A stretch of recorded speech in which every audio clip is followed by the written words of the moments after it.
नमस्कार दोस्तों, आज हम पढ़ेंगे भारत के नए सिक्कों का इतिहास परीक्षा के दृष्टि से। पंचमार्क कॉइन्स जो कि यूपीएससी, पीएससी, यूजीसी नेट या फिर कोई भी कॉम्पिटिटिव एग्जाम के लिए बहुत ही इम्पोर्टेंट है।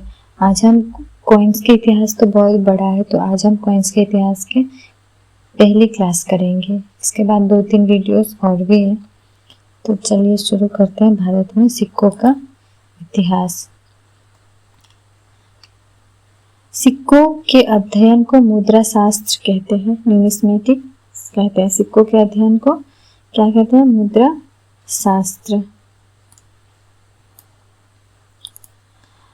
मुद्रा शास्त्र का जनक जेम्स प्रिंसेप है। मुद्रा शास्त्र के जनक कौन है? James Prinsep. मुद्रा शास्त्र का जनक जेम्स प्रिंसेप है। भारत के आरंभिक सिक्के ईसा पूर्व 6ठी सदी के आहत सिक्के हैं। भारत में जो पहले जो सिक्के आई वो थी आहत सिक्के, जो इसे इंग्लिश में पंचमार्क कॉइन भी बोलते हैं, जो लेख रही थे, मतलब जिसमें लेख लिखा हुआ कोई भी शब्द नहीं था, उसे ठप्पा मारकर बनाए जाने के कारण इन्हें आहत मुद्रा कहते हैं। तो ये मुद्रा ठप्पा मार के बनाए जाते थे, तो इसे इसीलिए आहत मुद्रा कहते हैं। इन पर किसकी छवि रहती? इन पर मछली, पहाड़, पेड़, हाथी, अर्धचंद्र, सांड आदि चिन्ह पंच करके ठप्पा लगाकर बनाए जाते थे। ये सिक्के अधिकतर चांदी के बने होते हैं। तो आहत सिक्के अधिकतर किसके बने होते हैं? चांदी के बने होते हैं। और इसमें कौन सी छवि होती है? मछली की, पहाड़, पेड़, हाथी, अर्धचंद्र, सांड आदि चिन्ह पंच करके बनाए जाते थे। आहत मुद्राओं की सर्वप्रथम प्राप्ति 1800 ईस्वी के लगभग कर्नल कोल्डवेल को कोयम्बटूर से हुई। तो आहत मुद्राओं की सर्वप्रथम प्राप्ति कब हुई? 1800 ईस्वी में। कहाँ पे मिला ये? कर्नल कोल्डवेल को कोयम्बटूर में मिला है। कोयम्बटूर तमिलनाडु में सबसे पहले आहत सिक्कों की प्राप्ति हुई। भारत में सबसे पुराने पंचमार्क सिक्के पूर्वी उत्तर प्रदेश और मगध में मिले हैं। तो भारत में सबसे पुराने पंचमार्क सिक्के कहाँ पे मिले हैं? पूर्वी उत्तर प्रदेश और मगध में मिले हैं। आरंभ काल के कुछ पंचमार्क सिक्के तक्षशिला से भी मिले हैं। तो पुराने कुछ सिक्के, मतलब स्टार्टिंग के जो पंचमार्क सिक्के बनने शुरू हुए तब के कुछ सिक्के तक्षशिला में भी मिले हैं। आहत मुद्राओं की सबसे बड़ी निधि अमरावती से मिली है। तो आहत मुद्राओं की सबसे बड़ी निधि मतलब सबसे बड़ा ढेर कहाँ पे मिला है? अमरावती से मिला है। समस्त आहत सिक्कों पर अनिवार्य रूप से सूर्य का अंकन हुआ है। ये बहुत ही इंटरेस्टिंग फैक्ट है कि सभी आहत सिक्के पर अनिवार्य रूप से सूर्य का अंकन हुआ है। सर्वप्रथम जेम्स प्रिंसेप ने 1835 ईस्वी में इन सिक्कों को पंचमार्क सिक्के एवं वासुदेव शरण अग्रवाल ने इन प्रारंभिक सिक्कों को आहत मुद्रा नाम दिया।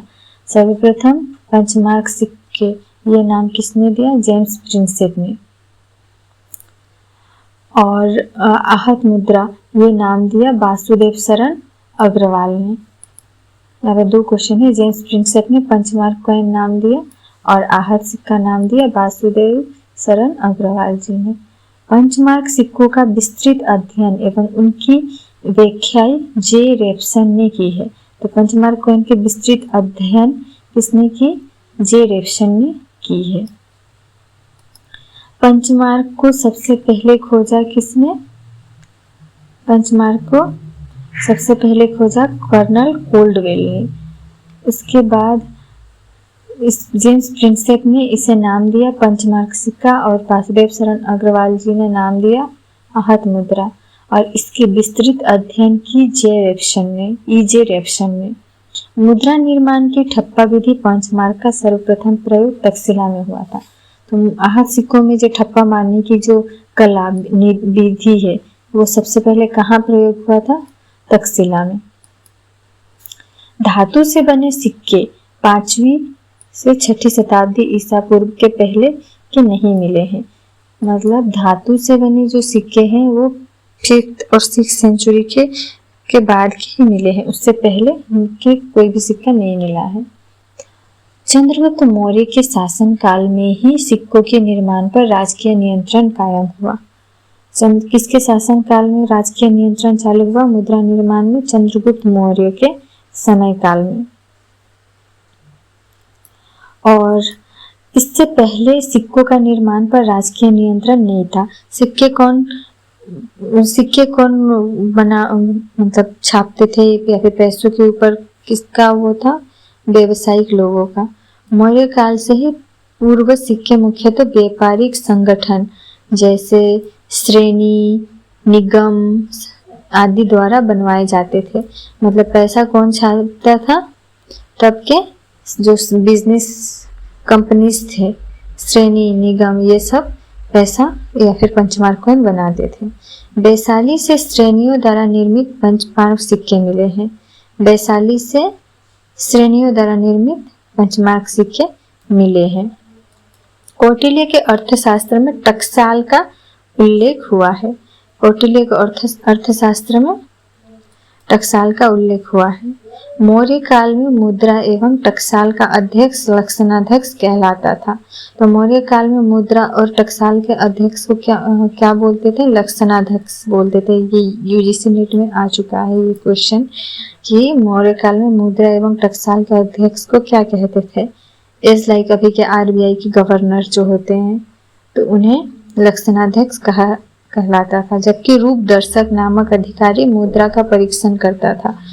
रूप दर्शक नामक अधिकारी क्या करता था? मुद्रा का परीक्षण करता था कि वो डुप्लीकेट या ओरिजिनल है कि नहीं।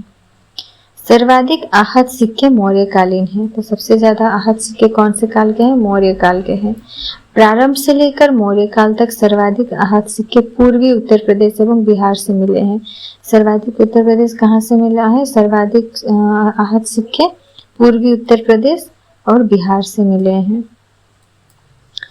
भारत में सर्वाधिक सिक्के मौर्योत्तर काल के मिलते हैं, जो कि ये बात इम्पोर्टेंट है कि आहत सिक्के सबसे ज्यादा मौर्य काल में मिले हैं, लेकिन मौर्य काल के बाद में बहुत सारे सिक्के मिले हैं जो कि सीसे, पोटीन, तांबा, चांदी, कांसे एवं सोने के हैं। तो मौर्य काल के बाद में जो भी सिक्का बना है वो सीसे, पोटीन, तांबा, चांदी और कांसे एवं सोने का है। जैसे पोटीन का सिक्का सातवाहनों ने बनवाया था। ग्रीक प्रभाव के कारण भारत में लेखयुक्त सिक्कों का प्रचलन हुआ। तो भारत में लेखयुक्त सिक्कों का प्रचलन किसके काल में हुआ?